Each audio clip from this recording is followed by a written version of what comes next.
ഇന്ന് നമ്മളെല്ലാവരും കൂടെ സാറ്റർഡേ ആയതുകൊണ്ട് ഔട്ടിങ്ങിന് പോകുന്ന വിചാരിച്ചു. പോണ്ടിച്ചേരിയിലൊരു പുതിയ ഫ്ലവർ ഷോ എന്ന് പറഞ്ഞ സംഭവം സ്റ്റാർട്ട് ചെയ്തിട്ടുണ്ട്. അതിപ്പോൾ ക്ലോസ് ചെയ്യാറായിട്ടുണ്ട്. അപ്പോൾ എന്തായാലും ഇപ്പോൾ ഒന്ന് വീക്കെൻഡ് ആണല്ലോ, അപ്പോൾ എല്ലാവരും കൂടെ ഒന്ന് ഇറങ്ങാമെന്ന് വിചാരിച്ചു. നമ്മളാകെ 4 പേര് മാത്രമേ ഉള്ളൂ. ബാക്കി എല്ലാവരും നാട്ടിലോട്ട് പോയി. റൂമിലിരുന്ന് ബോറടിച്ചപ്പോൾ നമ്മൾ എന്തായാലും ഒന്ന് പോകാമെന്ന് വിചാരിച്ചു. നമ്മൾ സ്കൂട്ടർ എടുക്കുന്നില്ല, നമ്മൾ ബസ്സിനാണ് പോകുന്നത്. അപ്പോൾ ഇവിടുന്ന് ഗേറ്റിൻ്റെ അവിടേക്ക് നടക്കണം. ഏകദേശം 1.5 കിലോമീറ്ററോളം ഉണ്ട്. അപ്പോൾ നമ്മൾ പോകുന്ന വഴിക്ക് വല്ല ലിഫ്റ്റ് കിട്ടുകയാണെന്നുണ്ടെങ്കിൽ നമ്മൾ അങ്ങനെ കയറും, അല്ലാന്നുണ്ടെങ്കിൽ അവിടെ വരെ നടക്കണം. ഭാഗ്യത്തിന് എനിക്കും ഹന്നയ്ക്കും ലിഫ്റ്റ് കിട്ടി. പിന്നെ ബാക്കിയുള്ള 2 പേര് അടുത്ത ലിഫ്റ്റ് കിട്ടുമ്പോൾ അവരങ്ങനെ വരും. അപ്പോൾ ഇങ്ങനെയൊക്കെ നമ്മൾ നടക്കുള്ളൂ. നമ്മൾ ക്യാമ്പസിൽ ഗേറ്റ് വരാക്കി തന്നില്ലെങ്കിലും പകുതി വരെ അവരാക്കി തന്നു. ബാക്കി നമ്മൾ നടന്നു പോകണം, അധികം ദൂരമൊന്നുമില്ല. പിന്നെ നമ്മൾ അവിടെ ഇറങ്ങിയപ്പോഴത്തേനും ബാക്കിയുള്ളവർക്ക് ലിഫ്റ്റ് കിട്ടിയിട്ട് അവരും എത്തിയിട്ടുണ്ടായിരുന്നു. അങ്ങനെ നമ്മൾ അവിടുന്ന് നേരെ നടന്ന് ഗേറ്റിൻ്റെ അവിടേക്ക് എത്തി. അവിടെ എത്തുന്നതിന് മുമ്പ് നമ്മളവിടെ കെമിസ്ട്രി ഡിപ്പാർട്ട്മെൻറ്റിൻ്റെ അവിടെ അവരുടെ പൊങ്കൽ സെലിബ്രേഷൻ ആയിരുന്നു കേട്ടോ. നമ്മുടെ ഡിപ്പാർട്ട്മെൻറ്റിൻ്റെ ഈ 2 ദിവസം മുമ്പാണ് കഴിഞ്ഞത്.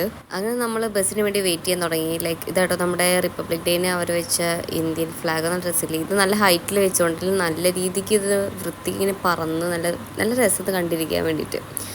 പിന്നെ കുറച്ച് കഴിഞ്ഞപ്പോൾ നമ്മുടെ ബസ്സെത്തി, നമ്മൾ ബസ് കയറി. ഫസ്റ്റ് ഫ്ലവർ ഷോന് മുമ്പ് നമ്മൾ പ്രൊവിഡൻസ് മോളിലോട്ട് കയറി. നമുക്ക് കുറച്ച് സാധനങ്ങൾ വാങ്ങിക്കേണ്ടായിരുന്നു.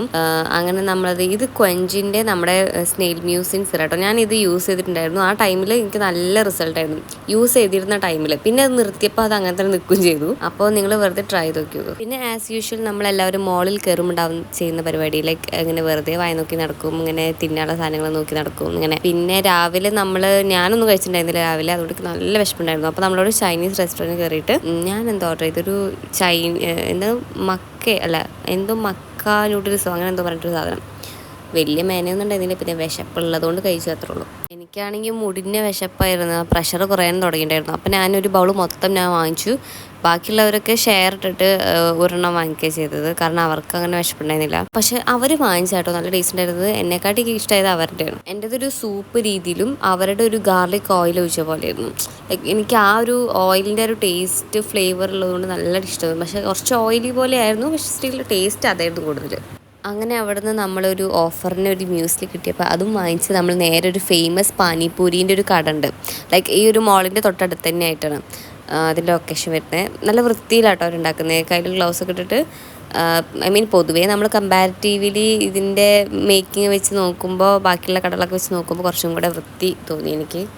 ഇത് ഇവരുണ്ടാക്കുന്ന വടാപ്പാവ് കേട്ടോ. നമ്മൾ വടാപ്പാവ് വാങ്ങിച്ചില്ല, നമ്മൾ 2 പ്ലേറ്റ് പാനിപൂരിയാണ് വാങ്ങിച്ചത്. നമ്മൾ പാനിപ്പൂരി ഓർഡർ ചെയ്തപ്പോഴത്തേനും അതിലുണ്ടായിരുന്ന ആ ഒരു ഫില്ലിംഗ് ഇല്ലേ, ആ ഒരു പൊട്ടാറ്റോൻ്റെ ഫില്ലിങ്, അത് അപ്പോഴും തീർന്നു. എന്നിട്ട് അവർ അവിടുന്ന് ലൈവായിട്ട് തന്നെ ആ ഒരു ഫില്ലിംഗ് ഉണ്ടാക്കുന്ന കേട്ടോ. നല്ല അടിപൊളി ടേസ്റ്റ് പാനിപ്പൂരി ആയിരുന്നു. നിങ്ങൾ ഈ ഒരു ഭാഗത്ത് പാനിപ്പൂരി ട്രൈ ചെയ്യണം എന്ന് ആഗ്രഹമുള്ള ഒരാളാണെന്നുണ്ടെങ്കിൽ ഈ പ്രൊവിഡൻസ് മോളിൻ്റെ ലെഫ്റ്റ് സൈഡിലായിട്ട് ഒരു കുഞ്ഞൊരു കടയാണിത്. നല്ല ടേസ്റ്റ് ഉണ്ടായിരുന്നു. So definitely go and try it. അങ്ങനെ നമ്മൾ കഴിച്ചിറങ്ങിയപ്പോൾ നമ്മൾ ആകർഷിച്ചത് എന്ത് രസമല്ലേ കാണാൻ. നല്ലൊരു ഓറഞ്ച് ഷെയ്ഡല്ലേ, ഈ ഒരു ടൈമിൽ എപ്പോഴും ഈ ഒരു നല്ലൊരു രസമായിരിക്കും. അങ്ങനെ നമ്മൾ നമ്മുടെ ലാസ്റ്റ് നമ്മുടെ സ്പോട്ട് എത്തി. മെയിൻ സ്പോട്ട് നമ്മുടെ ബൊട്ടാനിക്കൽ ഗാർഡനിലാണ് ഈ ഒരു ഫ്ലവർ ഷോ വരുന്നത്. നല്ല തിരക്കുണ്ടായിരുന്നു. ഈവനിങ് ടൈം, ലൈക്ക് ഉച്ച ടൈമിൽ നല്ല വെയിലാവും, ചൂടൊക്കെ ആയതുകൊണ്ട് ആൾക്കാരധികം വരില്ല. ഈ ടൈമിലാണ് എല്ലാവരും ഇറങ്ങുന്നത് ഈ സംഭവം കാണാനും. പിന്നെ ലൈറ്റും കൂടെ വയ്ക്കുമ്പോൾ അടിപൊളി കേട്ടോ. പിന്നെ നല്ല റഷായിരുന്നു. ഇത് ആക്ച്വലി കുറച്ചധികം നടക്കാനുള്ള സംഭവമാണ്. നമ്മൾ ഓൾറെഡി ടയേർഡായിട്ട് വരുന്നത്, പിന്നെ നടക്കാനുള്ളാവുന്നുണ്ടായില്ല. പിന്നെ നമ്മളൊരു ഐസ്ക്രീം ഒക്കെ കഴിച്ചിട്ട് ഇങ്ങനെ നടന്നു അക്കമ്പാടി. ആദ്യം നമ്മൾ വിചാരിച്ചു ഇതാണ് ബൊട്ടാനിക്കൽ ഗാർഡൻ, ഈ കാണുന്ന സാധനങ്ങളൊക്കെയാണ് ഉള്ളൂന്ന്. പിന്നെയാണ് മനസ്സിലായത് ഉള്ളിലോട്ട് കുറച്ചും കൂടെ നടന്നാലാണ് ശരിക്കും നമ്മുടെ ഈ ഒരു ഫ്ലവർ ഷോ ഉള്ളതെന്ന്.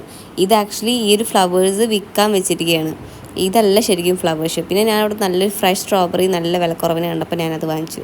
പിന്നെ അവിടെ കുറേ എക്സിബിഷൻ പോലെ നല്ല രസത്തിൽ ഇങ്ങനെ സ്റ്റാച്യൂസ് ഒക്കെ ഉണ്ടാക്കിയിട്ടുണ്ട്. പിന്നെ അതേപോലെ പണ്ട് നമ്മൾ സ്കൂളിലൊക്കെ ചെയ്യില്ലേ ഈ ഗ്രെയിൻസ്, പല ടൈപ്പ് കളർ ഗ്രെയിൻസ് കൊണ്ട് നമ്മളിങ്ങനെ പിക്ചേഴ്സൊക്കെ ഒട്ടിച്ച് വെക്കുന്നത്, അങ്ങനത്തെ കുറേ സംഭവം ഉണ്ടായിരുന്നു. പിന്നെ കുറേ ഫൗണ്ടെയിൻസ് ഉണ്ടായിരുന്നു, വാട്ടർ ഫൗണ്ടെയിൻസ് ഉണ്ടായിരുന്നു. അങ്ങനെ കുറേ വെറൈറ്റി സാധനം ഉണ്ടായിരുന്നു. വേറൊരു വെറൈറ്റി സാധനമാണ് ഈ സാധനം. കണ്ടോ, ഈ റോക്കറ്റ് ആക്ച്വലി ഉണ്ടാക്കിയിട്ടുള്ളത് മുന്തിരി കൊണ്ടാണ്. ഫസ്റ്റ് നമ്മൾ അകലിൽ നിന്ന് കാണുമ്പോൾ മനസ്സിലാവില്ല, അടുത്ത് വന്ന് നോക്കുമ്പോഴാണ് മറ്റേ ആ പച്ച കളർ മറ്റേ പച്ചമുന്തിരിയും ആ ഒരു ബ്ലാക്കുള്ളത് ബ്ലാക്ക് മുന്തിരിയില്ലേ ആ സാധനമാണ്. സാധനം നമുക്ക് തൊടാൻ പറ്റില്ല, ഒരു പൊക്കത്തിലാണ് കെട്ടിച്ചത്. നമുക്കങ്ങനെ പോയി എത്തിപ്പിടിച്ച് തൊടാനൊന്നും പറ്റില്ല, അതുകൊണ്ട് അതങ്ങനെ ഇരിക്കണം, അല്ലെങ്കിൽ ഉണ്ടാവില്ല. പിന്നെ ഒരു വലിയ ക്യൂ ആയിരുന്നു.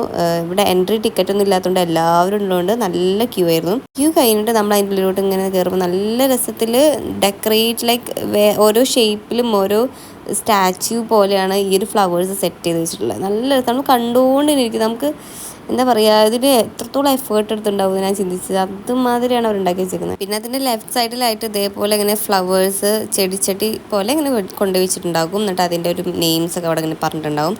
പിന്നെ അതിൻ്റെ ഉള്ളിലായിട്ടാണ് ഈ ഒരു കുറേ സ്റ്റാച്യൂസും കാര്യങ്ങളൊക്കെ ആയിട്ട് അവർ ഡെക്കറേറ്റ്. അതിനുള്ളിലേക്ക് നമുക്ക് കയറാൻ പറ്റില്ല. നമുക്ക് ഇതിൻ്റെ ഇവിടെ ഒരു നടപ്പാത പോലെയാണ്, അതിൻ്റെ ഉള്ളിൽ കൂടെ നമുക്ക് പോകാൻ പറ്റുള്ളൂ. അപ്പോൾ അതിൽ എനിക്ക് ഏറ്റവും ഫേവറേറ്റ് ആയത് ഈ ഒരു പീകോക്കിനെ അവർ ഉണ്ടാക്കിയതാട്ടോ. ലൈക്ക് എന്ത് രസമാണ് കാണാൻ. നോക്ക്, ലൈക്ക് ആ ഫ്ലവേഴ്സ് അത് ഫസ്റ്റ് മറ്റേ അതിൻ്റെ പേര് എനിക്കറിയില്ല, മറ്റേ വെള്ളം വലിച്ചെടുക്കുന്ന ഒരു നമ്മൾ ബൊക്കേസിലും നമ്മൾ ഫ്ലവർ വേസിലുള്ളൊക്കെ വെക്കില്ലേ, അതിനെ ഷേപ്പ് ചെയ്തിട്ട് അതിൻ്റെ മേലെ ഈ ഫ്ലവേഴ്സ്, ഓരോ കളേഴ്സ് ഫ്ലവേഴ്സ് ഇങ്ങനെ പ്രസ് ചെയ്ത് അതിൻ്റെ ഉള്ളിൽ ഇങ്ങനെ സ്റ്റഫ് ചെയ്ത് വെച്ചിരിക്കുകയാണ്. ലൈക്ക് പറയാതിരിക്കാൻ വയ്യ, അടിപൊളി മേക്കിംഗ് ആയിരുന്നു. ആ ഒരു എഫേർട്ട് എൻ്റെ പൊന്നാരേ.